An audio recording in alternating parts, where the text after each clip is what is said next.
don't care if you like him or you don't like him. You don't have a choice. On Tuesday, the issue is simply, do you care about what's getting done, or some left-wing wackadoo's subjective view about the way it's getting done? The left prefers style over substance. They prefer interpretation over facts, the subjective versus the objective truth and reality. Why? Because they hate him. That we're even having this conversation is ridiculous. The only thing that matters are results. You can certainly have a conversation about how he says things. Okay, I'll give you that. But what makes you right? You're so blinded by hateful vitriol and disappointed by your 2016 loss that you can't see straight. Instead, let's take a moment and look at the facts. It's simply insane.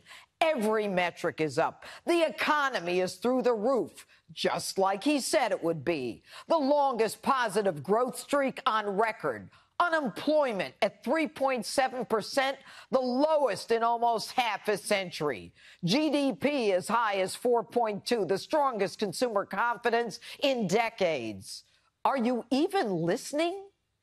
What this means is, if you want to get a job, you can get one. If you're African American, you've never had a better chance to work than now.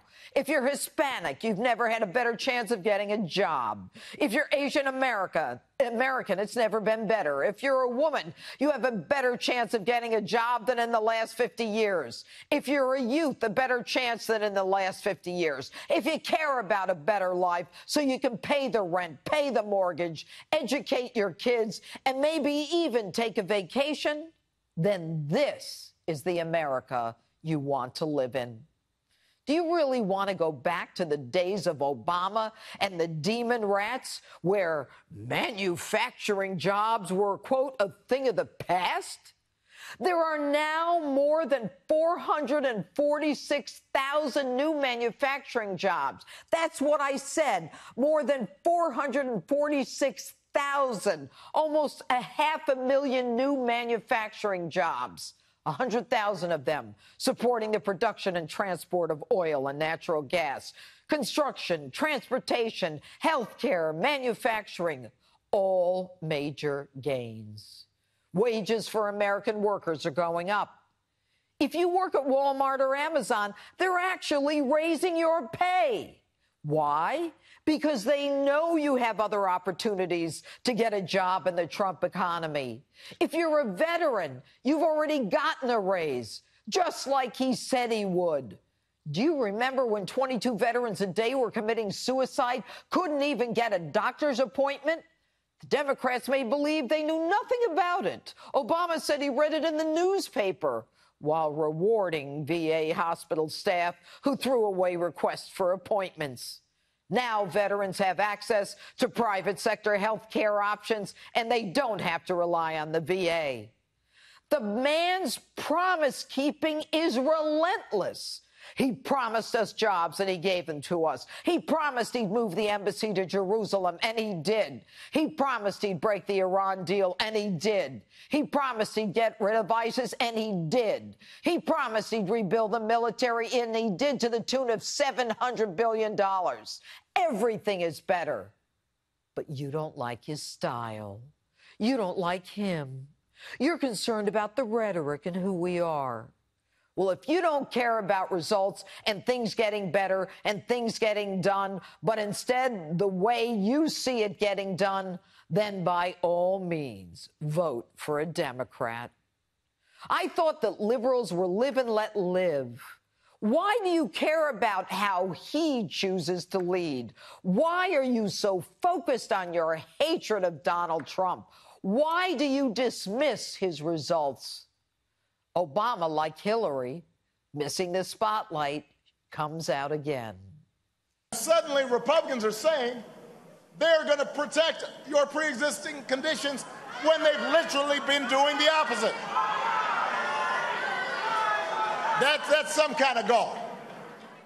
That's some kind of chutzpah. Let's call it what it is. It's a lie. They're lying to you. It's a lie. They're lying to you.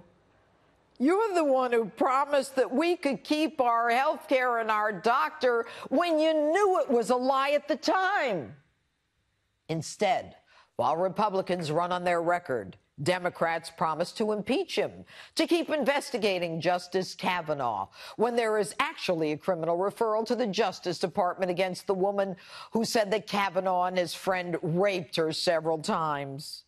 Yet these phonies promise to upend the Constitution, the presumption of innocence, keep the borders open, try to control our speech, control what we say, how we should say it. And, of course, they will continue with that good old Russia collusion delusion. And they call us fearmongers. Remember this?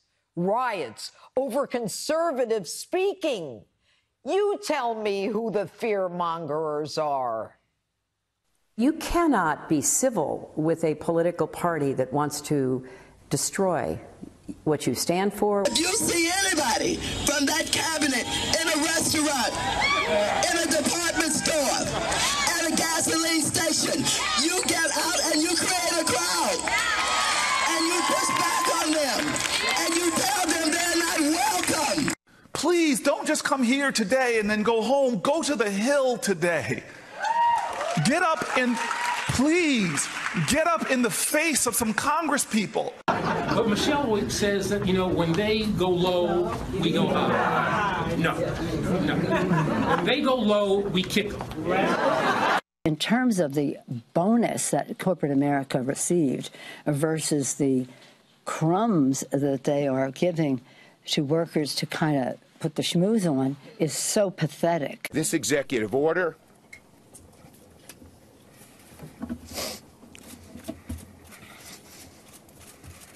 was mean-spirited and un-American.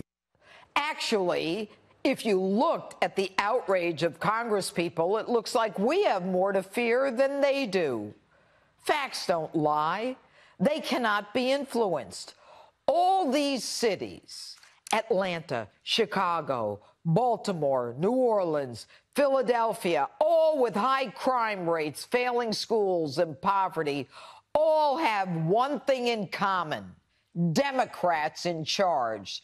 The last Republican in charge in any of these cities was between 70 and 150 years ago. Now that unemployment of African Americans is the lowest in history, think again. What do you have to lose? Folks, we're not paying attention to any of the left's noise, just like we didn't in 2016.